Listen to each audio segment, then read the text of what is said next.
I'm Charlie Bright of Gold Derby, and today I'm speaking with Edward Lachman, the cinematographer for the new documentary from Todd Haynes, The Velvet Underground, all about the band's rise to prominence in the late 60s and 70s. Ed, first question I wanted to ask you is, did you have, before you started working on this, did you have a previous relationship with the Velvet Underground and their music before working on this? Well, I have to admit, I'm old enough that I was around at that time. And I had been to this, the factory, and I knew Nico. I had met Nico, but a few years later than this period. And I was friendly with Paul Morrissey, who, made the films in the factory for Andy and with Andy. So I was kind of around, and then years later, they broke up in early 70s. They were really together from around 63, 64 to this early 70s. 20 years later, I did a concert the last time Lou Reed and John Cale did original music together, an homage to Andy Warhol, called Songs for Drella. It's kind of a dirge, a memorial, a confessional. And I actually been looking for years, because Warner Brothers owned had the rights for a Laserdisc. It was actually done for Channel 4 out of Britain. And I found the negative like 2 months before The Velvet Underground came out, and I took it upon myself and reauthorized it, found the original sound mix that Lou and John had supervised, and now that's going around also. So that's really a revelation to see them in this at BAM, and I didn't shoot it with an audience. So it's a unique kind of experience. It's very intimate, and it's really subjective between the two of them in their reflection of themselves and Andy. If that answers the question in a diverted way. No, that answers it. That answers it perfectly. And I love that you mentioned Laserdisc, because I used to have my parents used to have a fairly extensive Laserdisc collection, so I'm very familiar with the technology. It has this documentary has such a distinctive look, even though it is, you wouldn't think a documentary that's so comprised of archival footage would have a distinctive look, but it really does. And I'm curious as to how the look for that documentary came about. Well, we do research, and the way Todd does research, and he really made it an immersive experience, the film, and it uses a lot of the language and visual grammar of the period. And in a way, the limitation of not having a lot of original footage from the Velvet Underground or footage of them in concert or interviews, even though they were around all these visual artists, for some reason, they weren't very well documented. And Todd first made the decision of only using interviews with people that actually were in that scene and knew them personally. So it wasn't like recollections of people's, first time they heard the music or whatever. It was actually people that were engaged with them. And so he uses a lot of the visual techniques. He didn't want the oral history to be the guide or the driving force, but more the experience of what the music and the visual arts were around them, because they were taken under the wing of Andy Warhol, and he had a great influence on their visual style. And then, people like Jonas Mekas, who's in the film, who was 95 at the time, and, was influential in New York in the with his his archives, and also the film collective, the film Cinematheque. He was really the educator to a lot of the artists in the downtown scene about images and in experimental avant-garde cinema. So that was, all these things were influences on who the Velvet Underground were. And then obviously the combination of Lou Reed and John Cale. John Cale was, you see in the film, was studied as a classical musician and composer, and Lou was, rock and roll. So it was, and then the combination of Nico and all these elements brought them into this very unique world that weren't really appreciated then, and only now is really getting the kind of recognition that they should have had back then.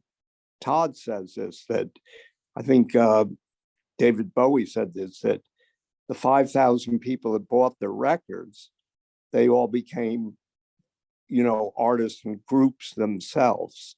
They were the most important part of the movement, were the people that actually appreciated. When we see Jonathan Richman in the film, that they were so influential in the music that, rock and roll really changed.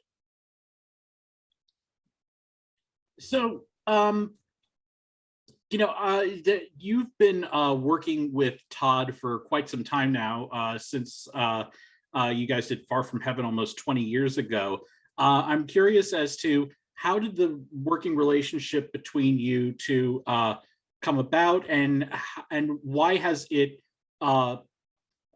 remained so pertinent and remained so vibrant over these past 2 decades? Well, we worked on Far From Heaven that we were talking about briefly before we started the interview. And I think from that experience, we both have a similar background in art history, and I studied studio arts and he studied semiology at Brown. So we have kind of a common ground there.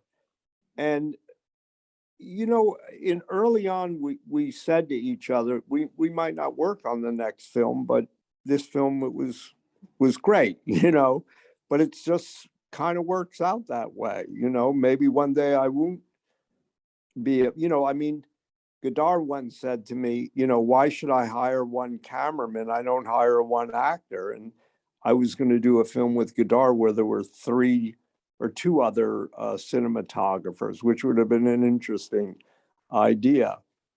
But somehow we have that shorthand, and I just think we enjoy working with each other. And even my crew, I have a kind of a crew I've worked with for the last 30 years, and I try to keep that crew together for Todd.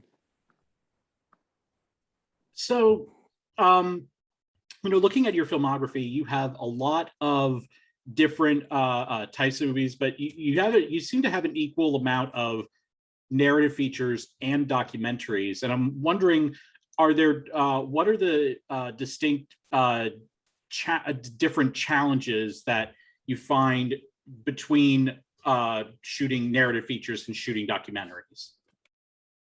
Well, I say in a strange way, all films are documentaries or documents. No shot's exactly the same. The light's never exactly the same. The move's not the same. Sure, you set up the situations, but then you allow it to happen in those situations. Yes, you have maybe a script and a narrative, but you really want what's happening in the moment. And I think that's something else that Todd has come to, where he has, strong aesthetics and visual ideas, but he's open to the moment, because, and that's what I've learned through documentary, or I started with the Maisel brothers, and I enjoy is the found moment. and I worked with a director in Austria, Ulrich Seidel, who I think mixes reality and fiction in an interesting way, where he has an idea, a concept for a film. He actually goes out and finds the people that are close to the characters that he's researched. And then he also uses some actors that can interface with the non-actors. And then he does something nobody does for time and money. We shoot a scene, and then from that scene, he knows where the story is progressing to go out and shoot the next scene. So that's a very unique way of filming, but there's an authenticity. And I think that's something, people have asked Todd, and in fact, I even called him before this interview to talk to him about this idea. For him, what was the difference? Because this was his first documentary per se. For him, the work in a documentary versus the narrative form. And I think there's a lot of similarities because he does incredible research to find the reality of the story, the authenticity, I like to call it. We all know truth is subjective, and I think that's what he also did in his research for this film, The Velvet Underground, that he spent so much time in researching the material and finding archival material that he was able to give this kind of immersive, I call it immersive experience, that allows you to feel like you are part of the time and the period when you experience the film. It isn't someone telling you about it. You're actually part of it. And I think that's what he does in a lot of his work that are period and different. I've shot with him in the 20s, 30s, 40s, 50s, 60s, 70s. And I think why his films work in those different time periods is you believe you're in that period. There's a certain interest or a certain understanding about what details are important to tell that story, and what comes out of those details gives you a believability in what you're looking at. And I think that's important. And it makes you feel like you're not looking, it's a reference, but it also references the time we're living in now. He makes those connections through the detail that you believe that you understand it where you are now. So one other thing I wanted to ask you about, and I discovered this through just doing a little bit of research before this interview, and I didn't know this before, that you had you collaborated with Daft Punk on a series of videos in 2013 to promote their album Random Access Memories, which is one of my favorite albums of all time. What was that experience like of working with this very avant-garde and almost like had almost like a performative aspect in terms of their the identities of these robots and everything? Like, what was that experience like? Well, strangely enough, I ran into this producer I know, Jim Cerneski, and for breakfast, and he said, "Oh, you would be really right for this project, but I can't tell you anything about it. But could you go to LA and meet with the group?"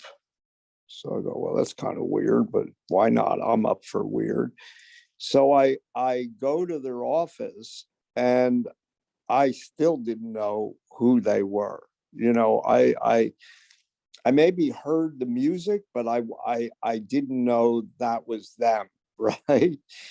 And of course, I met them without their their outfits, their helmets on. So I didn't know who they were, you know, and they knew a lot about me. And Thomas is really well versed in film, in cinema.